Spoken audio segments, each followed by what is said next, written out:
Hi Sabine, you are chair of the Tenants and Residents Association on Central Hill Estate. We're looking at the demolition that's just taken place of Trustloaf House that was previously here till about a few weeks ago on Roman Rise. It's obviously quite an expensive process demolishing these structurally sound buildings. My question to you is, where do we think the money for all this demolition work is coming from? Well, the budget for the whole project is 1.75 billion, and some of that will be generated once they get on to building the more unaffordable ones that they will sell. But at the moment, they're taking down loans from the government. So £240 million in the last 3 years has been brought down as a loan, has been given to the council, and some of it has been brought down to spend on major work projects and the buybacks. However, there is also money being taken from the housing revenue account to do up those buybacks, to then be rented out privately by Homes for Ĺambeth. So the money isn't really going back into the housing revenue account.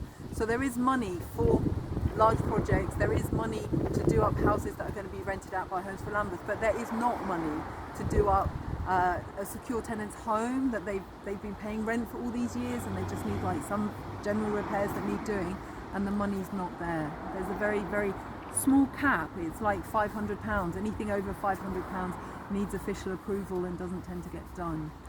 So the budget is 1.7 billion over the next 20 or more years, and the council's saying they can't really afford to sort of repair people's homes, or whether they can or not, they're certainly not doing it. If you talk to tenants and residents, they're really not happy with the repairs that they've been waiting to be done and all the things wrong with their homes, although I'm assuming from what I've seen and what I've heard that most of these repairs could be done fairly cheaply and fairly quickly if the council was interested in doing them. So how do you think residents feel about the money that they pay in rent going to demolish other people's homes rather than refurbishing or just simply repairing their own homes?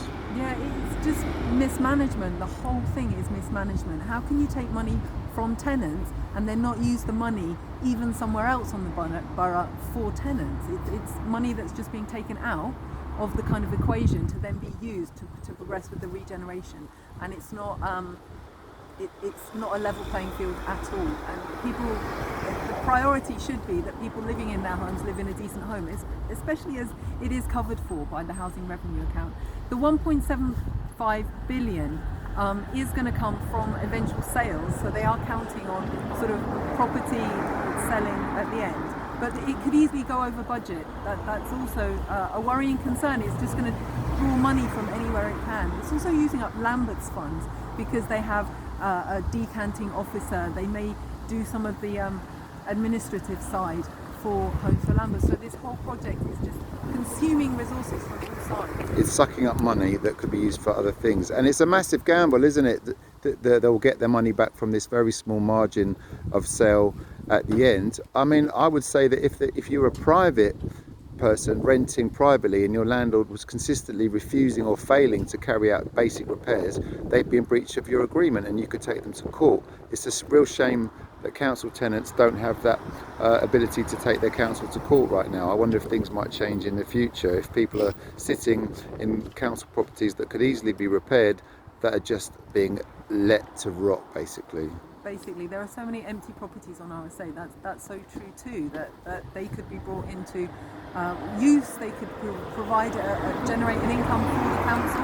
And also, let's not forget that we're living in a time that's post-pandemic, or we're still in a pandemic, post-Brexit, and there isn't the manpower, there aren't necessarily the resources. We're in a time of climate change, so what they're building doesn't meet the climate criteria. So to bring it up to a high enough standard, it's going to cost more.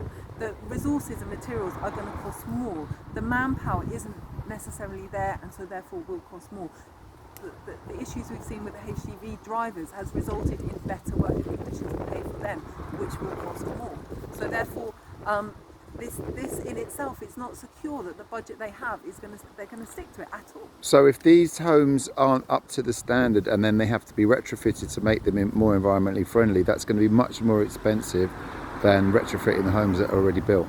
Yeah, definitely. And those that maybe have made these decisions move on. You know, the politicians, maybe the councillors who, to some extent, we don't know their names, us as the public are having decisions made by people that we don't even know necessarily what decisions they're making or what role they have.